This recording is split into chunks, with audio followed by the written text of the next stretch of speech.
안녕하세요. 영화나의 책라디오에 오신 여러분 반갑습니다. 거의 3개월 만에 인사를 드리는 것 같아요.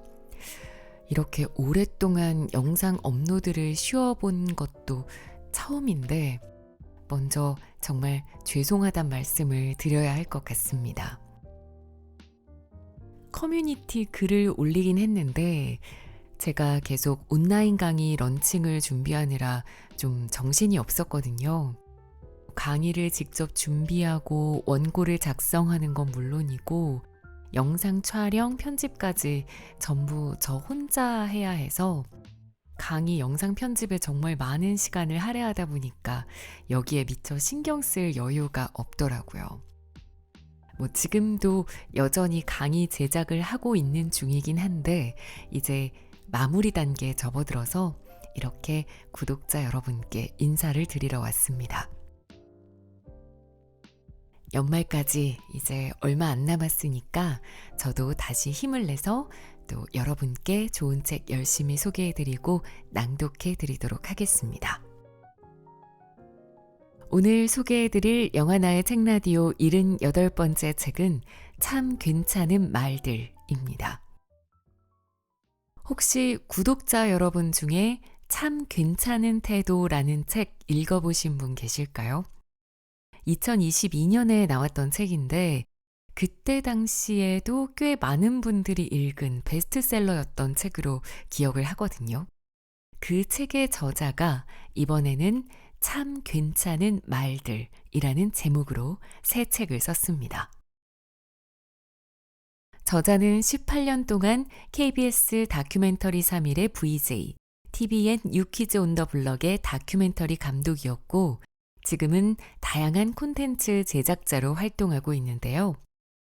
다큐멘터리 3일과 유키즈 온 더 블럭 모두 제가 참 좋아하는 프로그램이라서 3년 전에도 그 프로그램의 감독이 쓴 책이라는 걸 보고 바로 그 책을 읽었던 기억이 납니다. 이 책은 저자가 그동안 프로그램을 통해 길 위에서 만난 다양한 분야의 현명한 어른들에게서 들었던 말들을 담은 책입니다. 저자가 카메라를 들고 국내외 곳곳을 누비면서 만난 수많은 사람들은 인생의 고난에도 굴하지 않고 자신의 삶으로 직접 증명해낸 담백하고 진솔한 인생의 말들을 저자에게 들려줬고 저자는 자신의 인생에서 고비가 올 때마다 가장 많은 힘이 되어 주었던 말 57개를 골라 이 책에 실었습니다. 우리는 살면서 정말 많은 사람들을 만나게 되고 또 그들에게 많은 이야기를 듣게 되기도 하지만 그 이야기들을 우리가 모두 다 귀 기울여서 듣지는 않죠. 아무리 좋은 말이라고 해도 그 말을 하는 대상이 어떤 삶을 살고 있느냐에 따라서 그 말을 받아들이는 마음가짐도 달라지게 됩니다. 아마 다큐멘터리 3일이나 유퀴즈를 좋아하는 분들이라면 더 공감하실 텐데요. 그 프로그램을 좋아하는 이유가 우리 주변에 늘 함께 살고 있는 나와 크게 다르지 않은 평범한 사람들의 진솔한 이야기를 들을 수 있고 또 그 안에서 그들의 현명한 삶의 태도와 지혜를 배울 수 있기 때문이잖아요.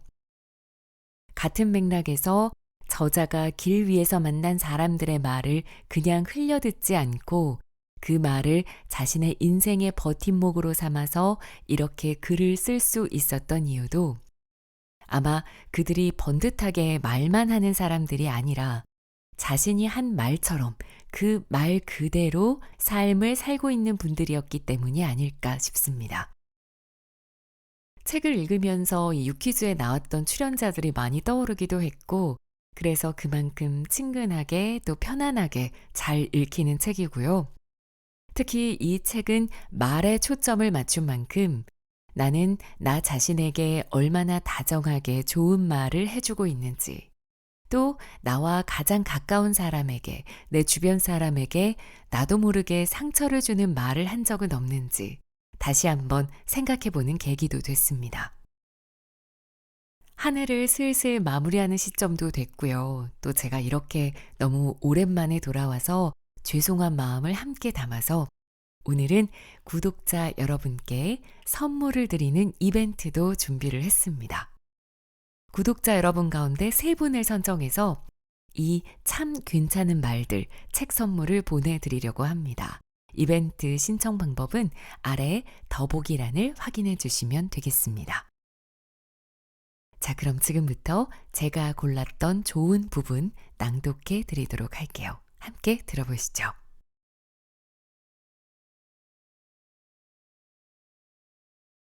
후배들에게 잔소리를 하지 않기로 유명한 배우 신구.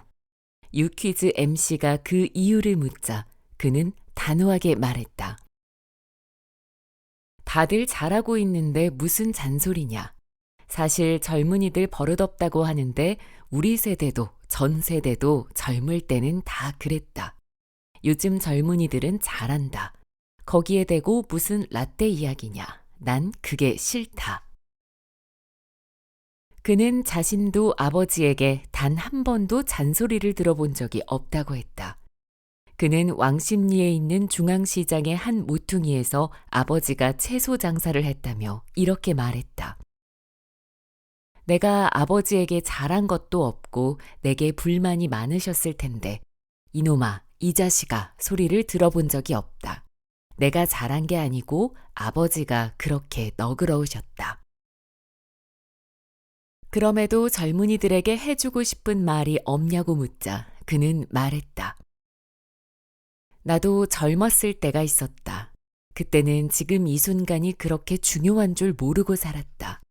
그런데 이제 마지막 고비에 와보니까 숨을 쉴 수 있다는 게 고맙고 남의 도움 없이 걸어 다닐 수 있는 게 고맙고 매사가 다 so 땡큐다. 젊은이들도 최선을 다해서 지금을 즐기고 일했으면 좋겠다. 그가 이처럼 현재가 중요하다고 깨닫게 된 사건이 있었다. 80세가 넘었음에도 건강을 자신했던 그는 2022년 연극 대본 리딩 연습 도중 숨이 가쁘고 잘 안 쉬어지는 걸 느꼈다. 불이 나게 응급실에 가서 진찰해 보니까 급성 심부전증이었다. 의사는 지금 물속에서 숨을 쉬고 있는 것과 같다며 언제든 심장이 멈출 수도 있는 상황이니 공연은 무리라고 진단했다. 그러나 그는 무대는 관객과의 약속이니 절대 공연을 취소할 수 없다고 고집했다. 같이 무대를 준비하는 배우와 스태프들은 그가 혹시나 공연 도중 쓰러지지 않을까 노심초사했지만 다행히 그날 그는 무사히 공연을 마쳤다. 그는 그 후 수술을 받고 가슴 안에 심장 박동기를 달았다.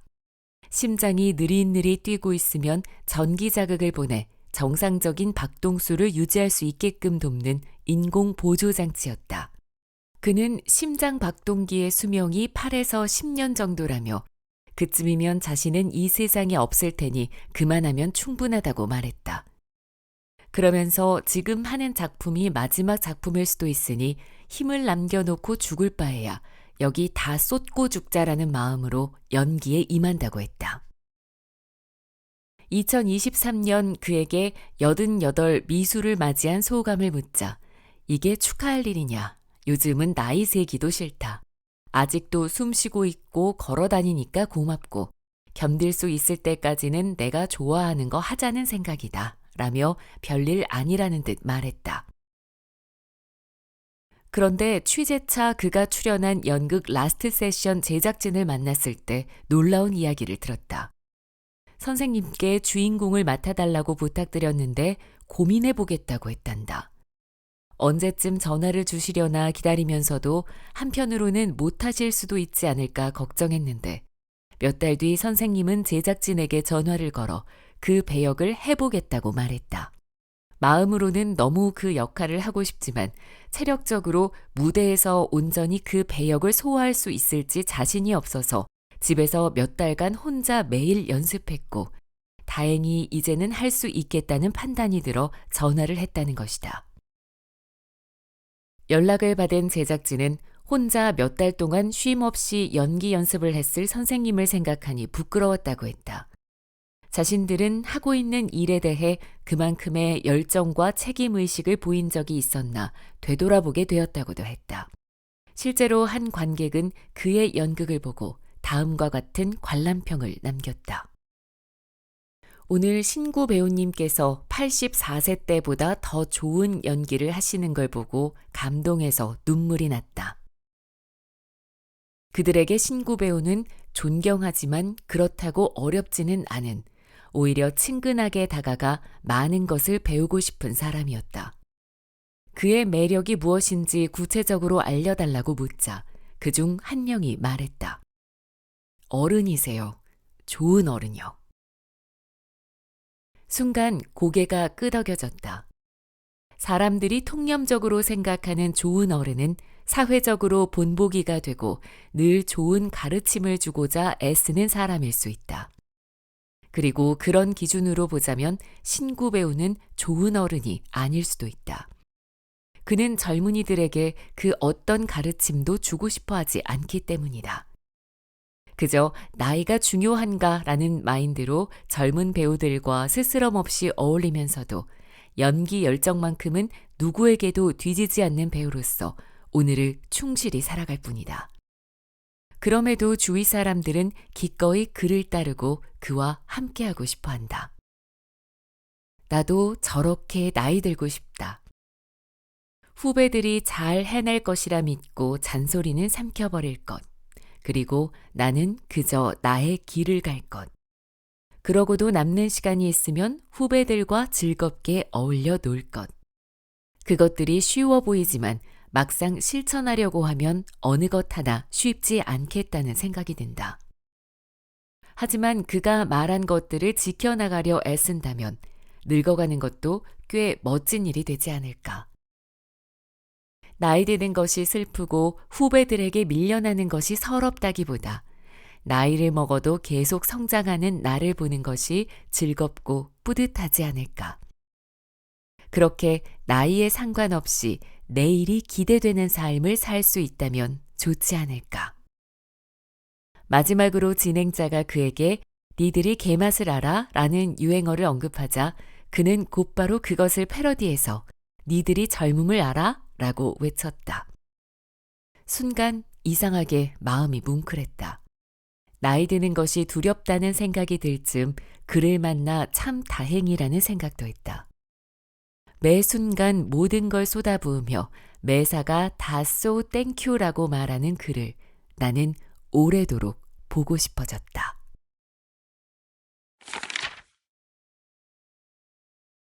추운 겨울 차가워진 손을 주머니에 넣을 때면 떠오르는 곳이 있다. 통영 동안마을.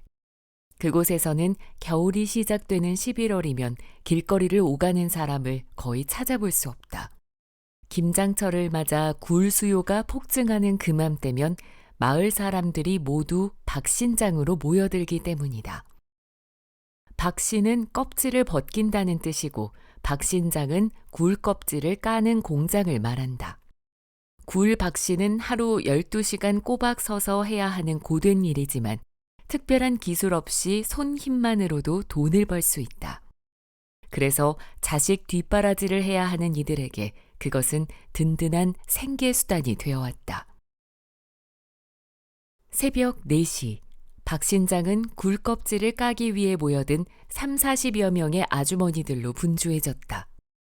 그들은 작업대에 산처럼 쌓여있는 굴 앞에 서서 익숙한 듯이 굴을 하나씩 까기 시작했다. 신속하고 날랜 손놀림으로 단단한 껍질에 숨어있는 굴의 속살을 꺼내 그릇에 담고 그릇을 다 채우면 저울로 가져가 무게를 재고 칠판에 자신의 작업량을 체크했다. 손자 학비를 벌기 위해 일하는 할머니, 허리를 다쳤지만 자식에게 기대고 싶지 않아 노후를 준비하기 위해 일한다는 60대 아주머니, 이제야 부모님의 마음을 알 것 같다는 30대 젊은 아낙네까지. 나이도 사연도 모두 다르지만 그들은 밥 먹는 시간도 아까운지 허겁지겁 싸온 음식을 입에 우겨놓고는 또다시 굴을 까기에 여념이 없었다. 무게가 늘어나는 만큼 퇴근길에 돈을 더 받을 수 있어서일까. 끝없이 쌓인 굴에 압도될 법도 하고 손에는 언제 어디서 다쳤는지 모를 자잘한 상처가 아물 날이 없지만 그곳엔 흥겨운 콧노래와 웃음이 가득했다. 오후 5시, 산처럼 쌓여있던 굴이 바닥을 보이자 아주머니들이 하나둘씩 퇴근을 하기 시작했다. 잠시 후 아주머니들이 모두 퇴근을 하고 떠들썩했던 작업장이 조용해지자 박신장 사장 부부만 남았다. 이틀 동안 취재하며 가까워진 덕분이었을까. 정리를 하던 아내가 문득 얘기를 꺼냈다. 사실 바다를 업장 삼아 30년 넘게 이 일을 해오고 있지만 자신들에게 가장 큰 아픔을 준 것도 바다라고.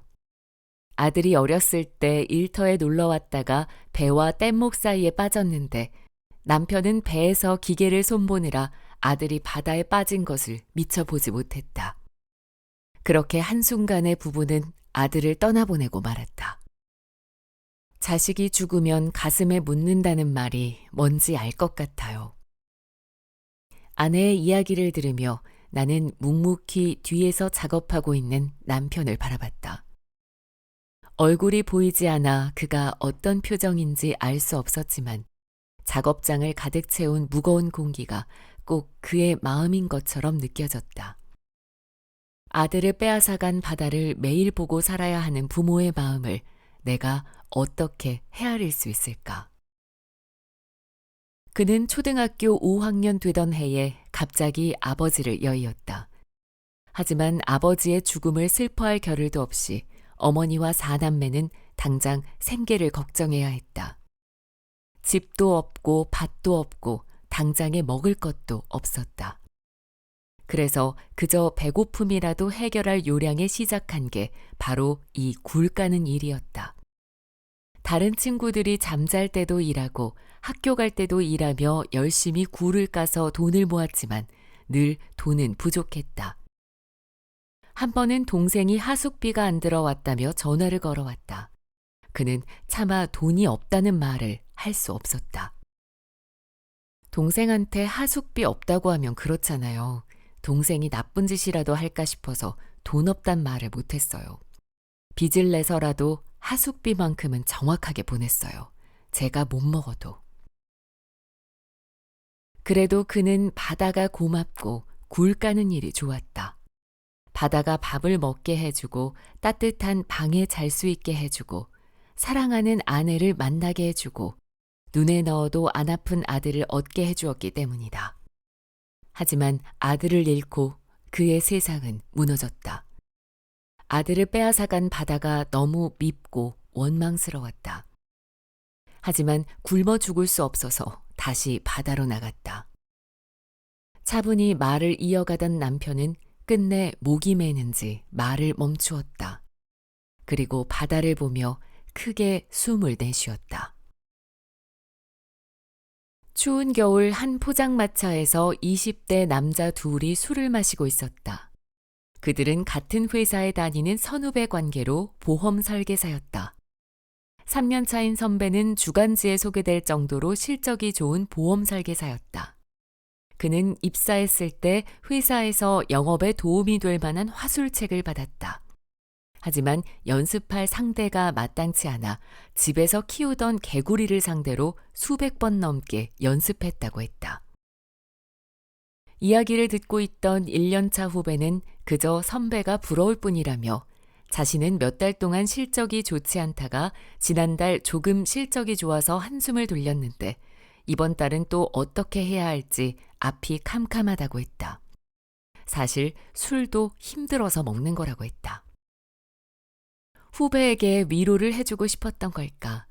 선배는 오래전 이야기를 꺼냈다.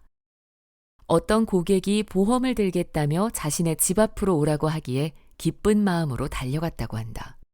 그런데 고객은 약속 시간을 넘어 자정이 될 때까지 나타나지 않았다. 그래도 혹시나 하는 마음에 그는 계속 고객을 기다렸다. 다리는 후들거리고 춥고 배는 고프고 화도 나고 서글프기도 했지만 조금만 더 버텨보자 싶었다. 나중에는 지금까지 기다린 게 아까워서 버텼다. 어느덧 시간이 새벽 3시를 넘어갔다. 그제야 연락이 닿은 고객은 이렇게 말했다.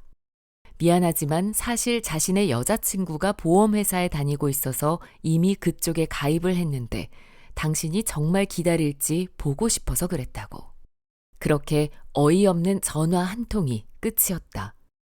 빈손으로 터덜터덜 집에 돌아간 그는 샤워기를 틀어넣고 꺼이꺼이 울었다. 그는 그렇게 진상 고객을 만나 호된 경험을 한 게 나중에는 도움이 되었다고 했다. 후배는 말없이 선배에게 술을 건넸고 한 잔 가득 입에 털어넣은 선배는 술맛이 썼는지 크 하며 숨을 뱉었다. 어릴 적 나는 착하게 살면 복을 받을 거라고, 열심히 살면 좋은 일만 생길 거라고 믿었다. 그래서 착하게 열심히 살아야지 했다. 그런데 아무리 착하게 살아도 불행이 찾아올 때가 있었다. 처음에는 그 사실을 받아들이기가 힘들었다. 하지만 이내 세상이 원래 불공평하고 불합리하다는 사실을 깨닫게 되었다. 그렇다고 때때로 화가 나지 않았던 것은 아니다. 특히나 다큐 3일과 유키즈에서 수많은 사람들을 만나 그들의 안타까운 이야기를 듣고 있노라면 이게 맞나 하는 생각이 자주 들었다.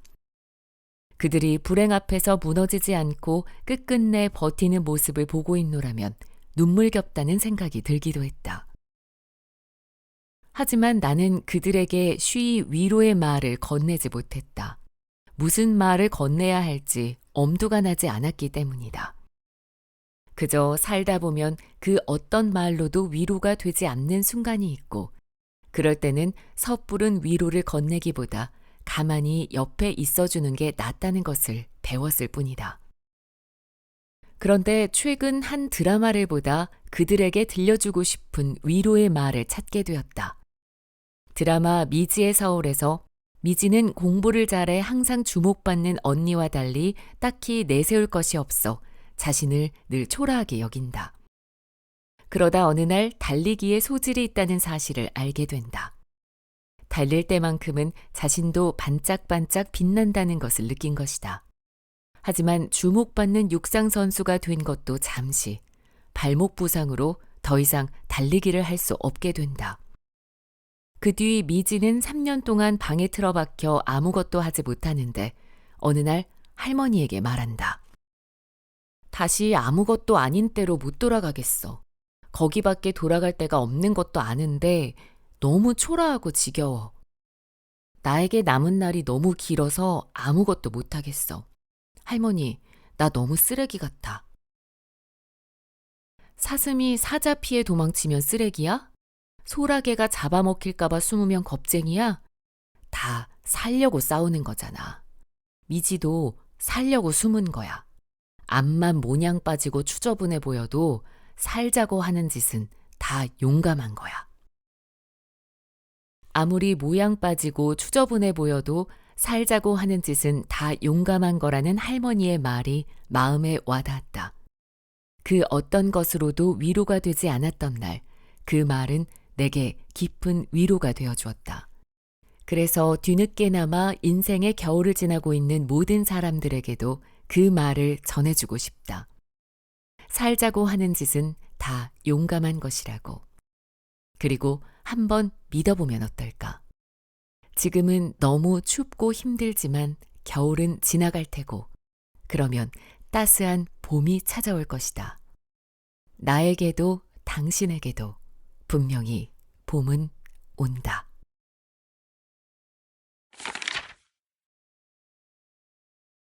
한 유튜브 영상을 봤다.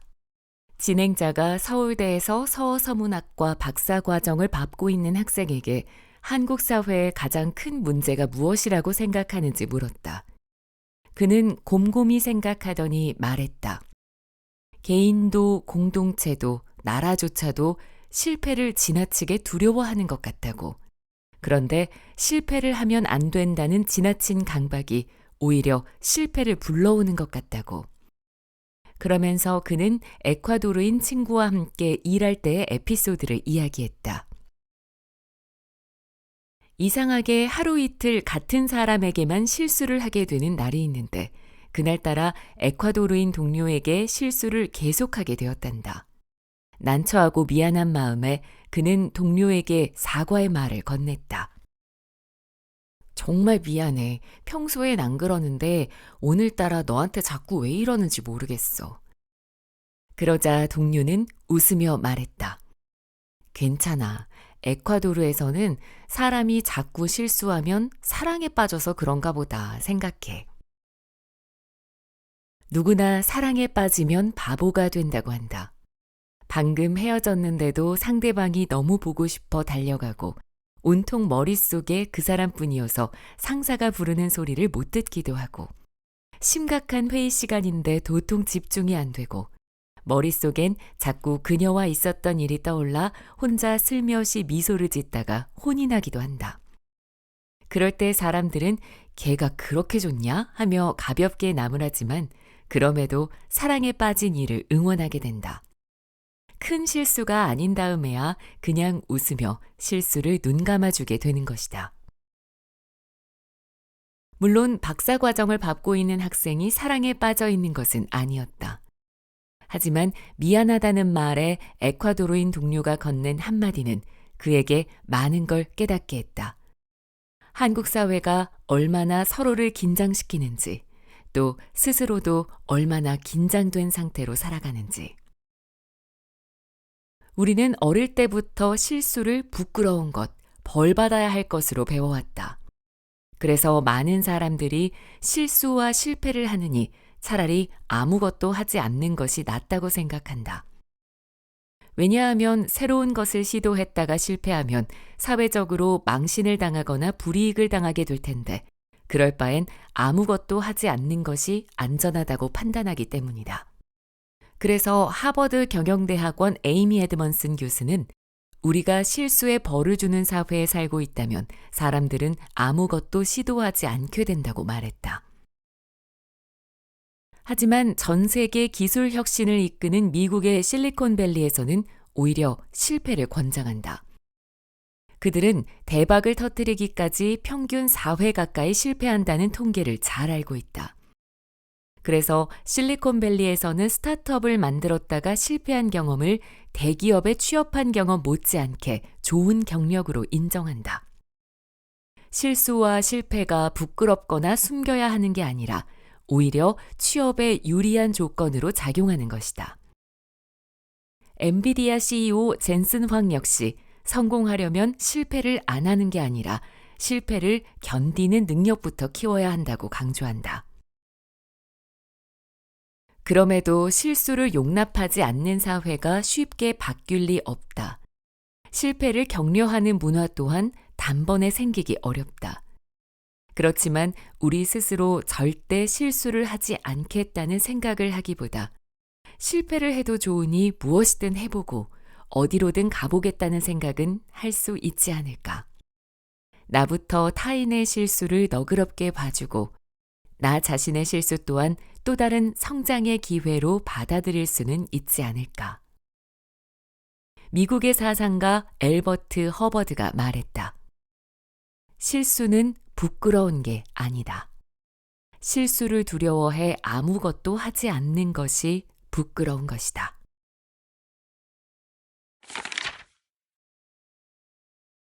40대의 나이에 MBC 나 혼자 산다에 나와 사람들의 주목을 받으며 뒤늦게 예능 대세로 떠오른 구성환. 그는 작년 12월 MBC 방송 연예대상에서 신인상을 수상했다. 그런데 알고 보면 그는 22년 차 조연 배우다. 그는 한 인터뷰에서 말했다. 후배들이 종종 20년을 어떻게 버텼냐고 물어본다. 그런데 나는 버틴 적이 없다. 즐겁게 일했을 뿐이다. 하루하루 즐겁게 살다 보니 타이밍이 맞았던 거지. 버틴다고 생각했으면 이 일을 20년이나 하지 못했을 것이다. 그러면서 그는 지금도 촬영하다 잠깐의 틈이 생기면 공원을 산책하거나 좋아하는 음악을 듣는다고 했다. 사계절을 온전히 느끼며 반려견 꽃분이와 함께 소소하더라도 매일 하고 싶은 것을 미루지 않고 할 수 있으면 그것이 행복이라고 했다.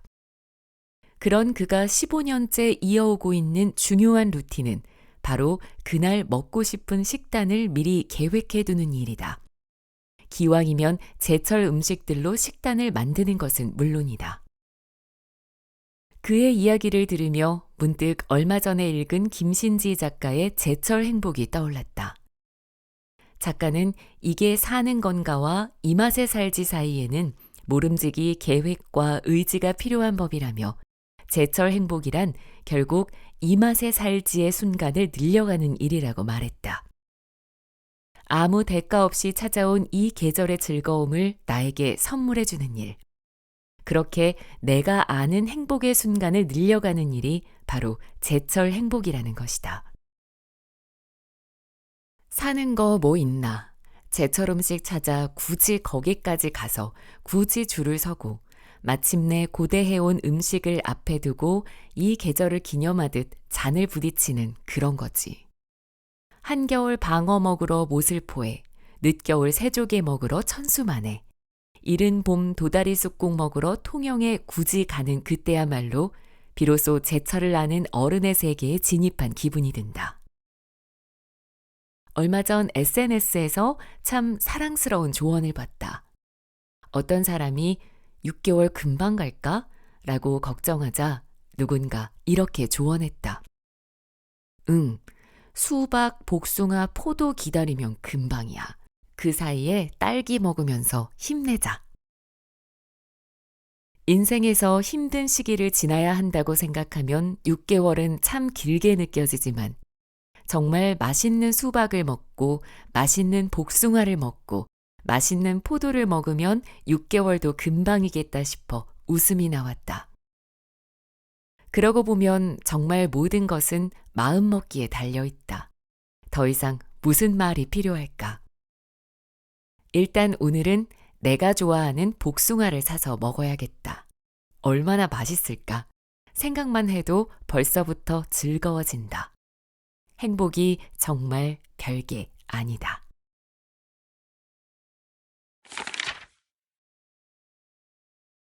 믿었던 동료에게 배신을 당한 적이 있다.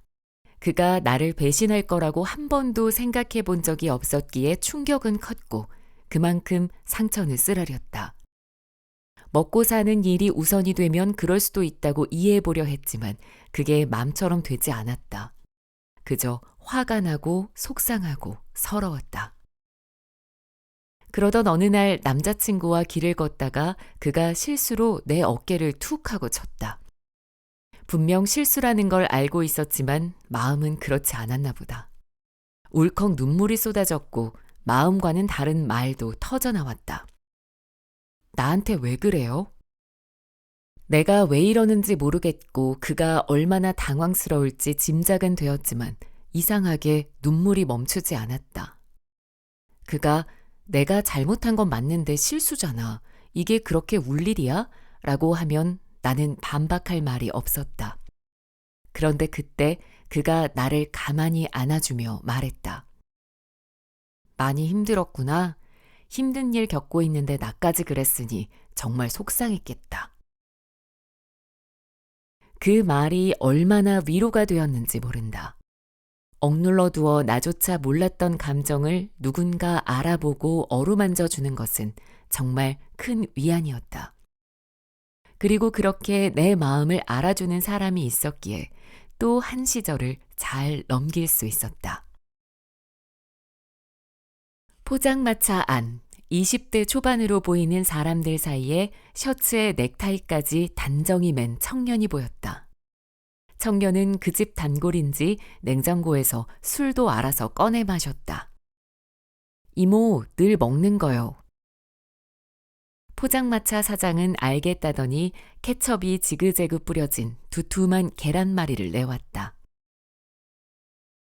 청년은 어릴 때부터 어머니와 단둘이 살았다. 그런데 그가 고등학교 1학년 때 암 판정을 받은 어머니는 고등학교를 졸업할 무렵 세상을 떠나고 말았다. 혼자 남겨진 그는 대학교 근처에 혼자 살고 있었는데 그가 포장마차에 오는 이유는 사장이 건네는 다정한 말 때문이었다. 그럴수록 더 마음 독하게 먹어야 돼. 더 열심히 하고 내가 잘해야 한다. 그날도 청년이 일어나려고 하자 사장은 어김없이 그 말을 건넸다. 그리고 문 앞까지 나와서 손을 흔들며 청년을 배웅했다. 사장은 나에게 청년이 평소에는 힘든 내색을 보이지 않다가 술 한 잔 걸치면 얼굴이 붉어지면서 마음 아픈 이야기를 꺼내는 게 참 안쓰럽다고 했다. 그런데 사실 사장도 얼마 전 인생에 큰 변화가 찾아왔다. 남편 사업이 부도로 무너지면서 평생 전업주부로 살던 그녀가 포장마차 일을 시작하게 된 것이다. 처음 해보는 일이라 아직 서툴고 때론 서글프지만 그럴수록 더 독해져야지 마음먹으며 하루하루 버티고 있다고 했다. 사장이 청년에게 한 말은 스스로 하루를 버텨내기 위해 필요한 말이기도 했던 것이다. 그들이라고 도망치고 싶지 않았을까? 하지만 그들은 도망치지 않았다.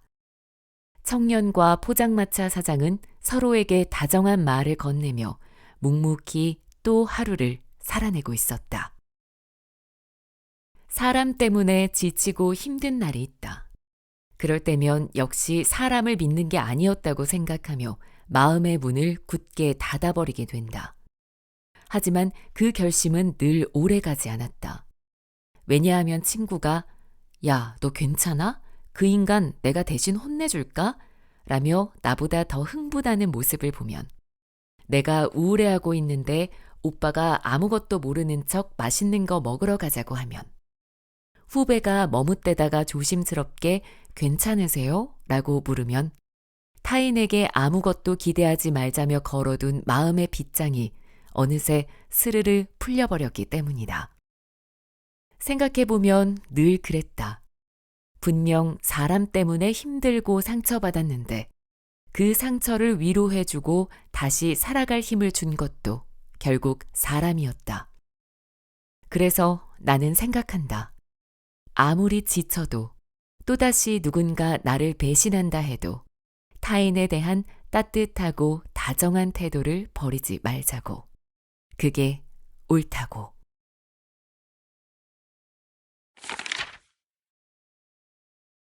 한 소년이 있었다. 그는 11살 때 우연히 유튜브에서 대장장이라는 직업을 접하게 되었다. 불로 쇠를 달구고 망치로 때려 다양한 도구들을 만들어내는 대장장이들의 모습에 반한 소년은 고민 끝에 부모님께 말했다. 저 대장장이가 되고 싶어요. 초등학교도 졸업하기 전이었다. 보통 부모 같으면 그냥 하는 말이겠거니 넘기거나 일단 공부를 좀 열심히 해보라고 했을 텐데 그의 부모는 달랐다. 멋있다고, 내가 만드는 걸 좋아하니까 잘 선택했다고 했다. 요즘 학부모들은 자식들이 뭐가 되고 싶다고 말하면 관련 대학과 학원부터 알아봐요. 아이들의 마음은 언제든 달라질 수 있는데 왜 대학부터 걱정하는지 모르겠어요. 아이들이 화가가 되고 싶다고 하면 스케치북을 사주고 메이크업 아티스트가 되고 싶다고 하면 화장품 박스를 사주면 돼요. 그래서 부모는 소년이 대장간 기술을 배우고 싶다고 말하자 충북 보은에 있는 한 대장간을 소개시켜줬다. 집인 전북 진안에서 차로 왕복 4시간 이상 걸리는 거리. 하지만 대장장이 일을 너무 해보고 싶었던 소년은 15의 나이에 중학교를 가는 대신 보은에 있는 한 고시원에서 홀로 지내며 대장간 기술을 배우기 시작했다. 아침 8시에 대장간에 나가 하루 종일 대장간 일을 배우다가 저녁 7시쯤 막차를 타고 고시원으로 돌아가던 날들. 처음 6개월 정도는 망치질도 서툴고 손에 물집도 잡히기 일쑤였다. 몸도 마음도 지쳐 일 끝나고 집에 갈 때는 그만둬야지 생각했다가 다음 날이 되면 조금만 더 해보자 하며 집을 나섰다고 밝혔다.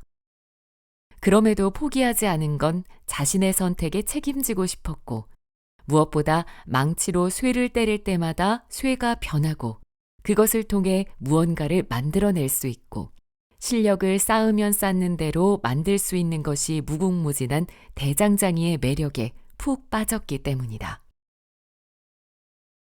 코로나로 인해 보은에 있는 대장간에서 작업하기 어려워지자 충남 부여 전통문화교육원으로 옮겨 기술을 배웠다. 왕복 10시간이 넘는 길이었지만 소녀는 2년 동안 일주일에 2번씩 그곳을 찾았다. 나머지 시간에도 대장간 기술을 배우고 싶은데 그럴 방법이 없어서 고민하던 소녀는 집에 있는 닭장을 개조해 자신만의 대장간을 만들기로 결심했다. 이미 부모님을 도와 집 만드는 일을 해봤던 소년에게 대장간을 만드는 것은 그리 어려운 일이 아니었다. 소년이 혼자 땀 흘리며 대장간을 만드는 동안 아버지는 가끔 들러 진척 상황을 체크했지만 간섭은 일체하지 않았다. 저렇게 하면 안 되는데 하는 부분이 보였지만 아버지는 아무 말도 하지 않고 소년이 집짓기의 모든 것을 다 경험할 수 있도록 그냥 두었다. 실패를 해도 그 과정에서 배우는 게 있을 테고 다시 시작하면 된다는 것 또한 아이가 배울 수 있기를 바랐다. 역시나 한참을 작업한 후에 잘못했다는 것을 알게 된 소녀는 그동안 쌓아 올린 것을 다 무너뜨리고 처음부터 대장간을 짓기 시작했다. 그리고 결국 남의 도움 없이 혼자 대장간을 완성했다. 소녀는 온전히 자신의 손으로 만들어낸 대장간을 볼 때마다 뿌듯했고 무엇이든 해낼 수 있을 거란 자신감이 차올랐다.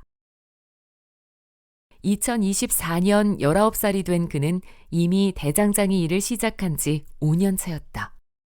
유퀴즈에서 섭외 전화가 걸려왔을 때는 장난 전화인 줄 알았다고 했다.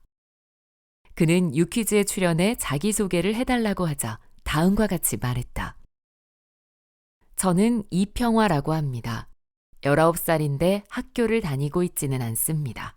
얼마 전까지 초졸이었고 중학교, 고등학교는 홈스쿨링을 하고 검정고시를 봤습니다. 그리고 대장장이 일은 15세 시작해 만 4년이 되었습니다. 진행자가 혹시 집안이 대대로 대장장이를 하고 있는 거냐고 묻자 그렇지 않다며 유튜브를 보고 꿈을 키웠다고 얘기했다. 그리고 보은의 대장간에서 어린 자신을 받아준 이유도 대장장이 대부분이 아버지뻘 또래의 사람들이고 그 일을 하려는 사람이 없다 보니 자신을 기특하게 봐준 것 같다고 말했다. 혹시나 자신의 선택을 후회하고 있지 않을까 조심스럽게 물었더니 그는 후회가 없다고 했다. 쇠를 다루는 것이 즐거워 화덕에 불을 피우고 쇠를 녹이고 망치로 두드리다 보면 보통 저녁 9시 넘어서까지 작업장에 머무르는 경우가 많다고 그저 일이 너무 재미있다고 했다. 그와 관련해 소년의 부모가 생생하게 기억하는 하루가 있다. 폭염이 기승을 부리던 여름날 아침부터 밤 늦게까지 아들이 무엇을 작업하는지 대장간에서 나오지 않았다. 궁금하고 걱정되었지만 알아서 잘 하겠지 하는 마음으로 먼저 잠이 들었다. 그런데 얼마나 시간이 지났을까? 누군가 흔들어 깨워 정신을 차려보니 아들이었다. 아들은 까맣게 그을린 얼굴에 땀으로 옷이 흠뻑 젖은 채로 활짝 웃으며 자신이 만든 호미를 보여주었다. 부모는 자신들에겐 호미보다 아들의 미소가 작품이었다고 말했다. 아들이 어떤 어른이 되기를 바라느냐는 나의 질문에 부모는 그냥 지금처럼만 살면 좋겠다고 말했다. 대장간에서 작업을 하고 있는 평화군에게도 같은 질문을 했는데 그는 이렇게 대답했다. 사람들이 이 일을 하면서 나중에도 그걸로 먹고 살 수 있겠냐고 하는데 하다가 안 되면 그때 다른 걸 찾으면 되니깐. 어떻게든 먹고 살 방법이야 있지 않겠어요? 그래서 그냥 앞으로도 지금처럼만 살면 좋겠어요. 사람들이 흔히 말하는 성공의 기준이 있다. 세상은 우리로 하여금 그 선 안에 들어와 있는지 아니면 밀려나고 있는지를 불안한 마음으로 체크하게 만든다. 출발선도 레일도 결승점도 제각각인 이 세상에서 남보다 앞서가려고 혹은 뒤처지지 않으려고 우리는 애를 쓰며 달리고 있는 것이다. 그런데 어린 나이임에도 불구하고 자신이 하고 싶은 것을 스스로 개척해온 평화군은 전혀 남의 시선을 의식하지 않았다. 하긴 사회적인 성공의 기준이 그에게 무슨 의미가 있겠는가. 그에겐 지금 자신의 인생을 걸고 너무나 잘하고 싶은 일이 있었고 그걸 하면서 매일 기쁨과 보람을 느끼고 있었다. 그럼 되는 게 아닐까. 물론 대장장이 일로 나중에도 먹고 살 수 있을지 걱정이 될 수 있다. 하지만 평화군은 쓸데없는 걱정으로 오늘을 망치지 않았다. 그리고 이기기 위해, 더 높은 곳으로 가기 위해, 초라해 보이지 않기 위해 등등 남들에게 보이기 위한 그 어떤 행동도 하지 않았다. 그저 대장장이로서의 하루에 충실할 뿐이었다. 그러고 보면 평화군의 삶이야말로 우리가 바라는 삶이 아닐까. 남들이 뭐라든 내 인생을 내 방식대로 살아가는 것. 내가 하고 싶은 것을 선택하고 그 결과를 오롯이 책임지는 것. 그 가운데 기쁨과 행복을 느끼는 삶. 나는 평화군과 그들의 부모를 지켜보며 나답게 산다는 것의 진짜 의미가 무엇인지 비로소 알게 되었다. 그리고 그렇게 살아간다면 어떤 일이 닥쳐도 나를 믿고 나아갈 수 있겠다는 확신이 들었다.